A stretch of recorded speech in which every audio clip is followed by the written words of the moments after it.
अपने पुरखों के इस विराट विरासत को आज संरक्षित संवर्धित करने के साथ साथ विस्तारित करने का संकल्प ले रहे हैं। यह वह अभियान है जिस अभियान को कभी भगवान कृष्ण ने प्रारंभ किया, कभी भगवान राम ने प्रारंभ किया, कभी भगवान शंकर, लक्ष्मी, दुर्गा, सरस्वती ने इस योग और प्राणायाम के अभियान को एक लंबे यात्रा के साथ जोड़ करके रखा।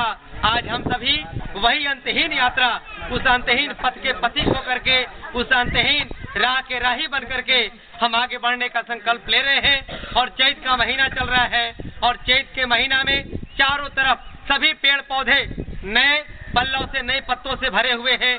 चारों तरफ आज मंजर लगा हुआ है, चारों तरफ नए नए पौधे पुष्पों के साथ चारों तरफ सुगंध को सुवासित कर रहे, बिखेर रहे हैं। तो आइए चैत के महीने के इस सुरमय और सुरभित सुगंधों के साथ हम गायन के साथ आनंद लेंगे और कपालभाति का अभ्यास करते रहेंगे। तो आइए